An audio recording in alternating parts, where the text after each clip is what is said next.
Welcome to Adjunctitis, from surviving to thriving, teaching hacks to reduce stress, save time, and avoid common pitfalls.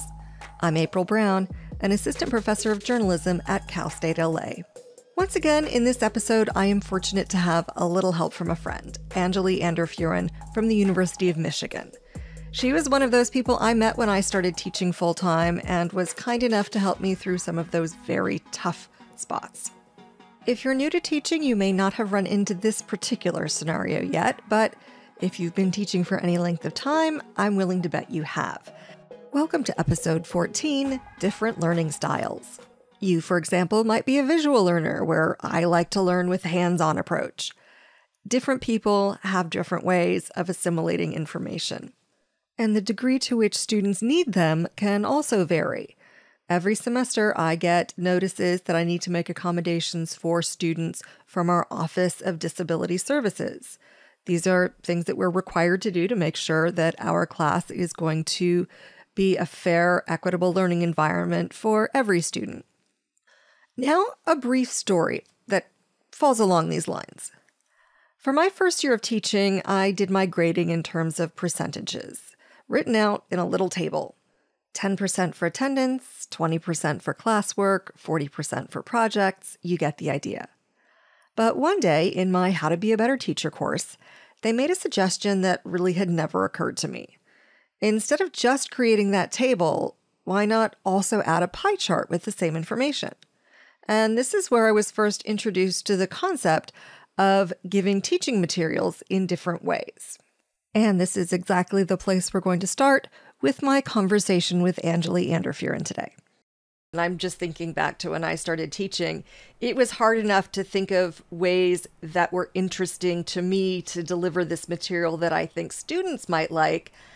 How do you then also, maybe not that first semester, but think about the different learning styles? Where do you learn about how to accommodate those? Question of, let's see, first of all, where do you learn about them? Google. I love Google.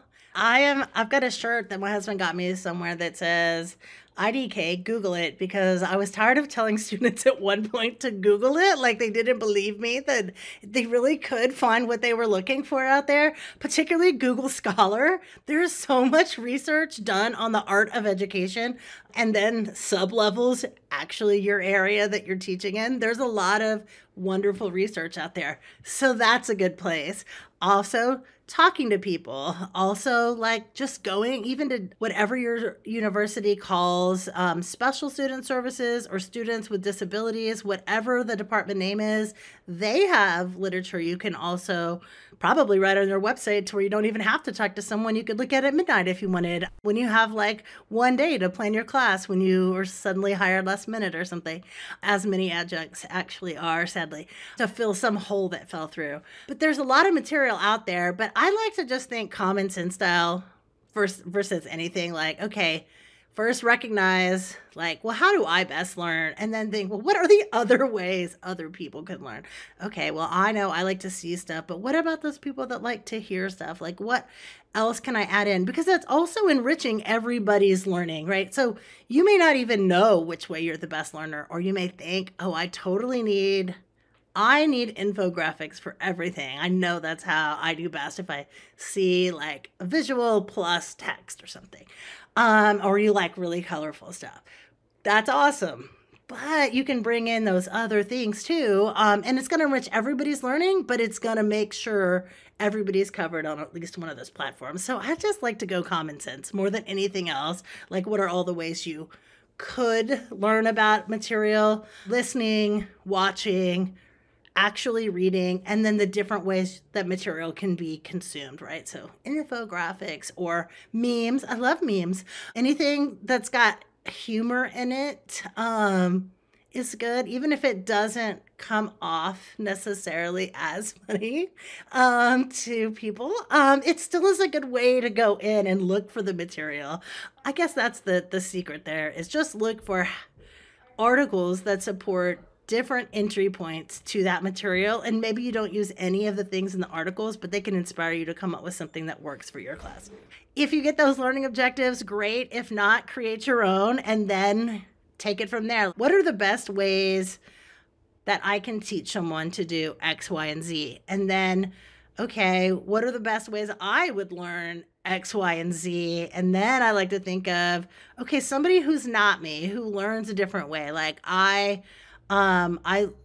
a visual learner. I like to have stuff to look at. I don't only want to have stuff to listen to or to watch. I like to read material. So I try to think of all the different ways that you could look at each particular learning objective and how you may reach that, and make sure I have some kind of combination so at some point everybody feels like connected to the course objectives, and then how we're going to get there, because we're all not going to learn the same way. So if we can get some kind of combination in there on each one, I feel like the class is going to be more successful. And that's just at the base level, no matter what you're teaching. If you start with, these are the learning objectives, these are like 3 different ways for each learning objective that you could meet it, that brings in different kinds of techniques to consider all the different kind of learners. Of course, that's in addition to anybody that might need other types of special needs, but you've got to consider those too. But as far as the learning objectives, just from the get-go, consider the learning styles, and so that you can make sure different types of people's learning styles are embedded right from the beginning of the class.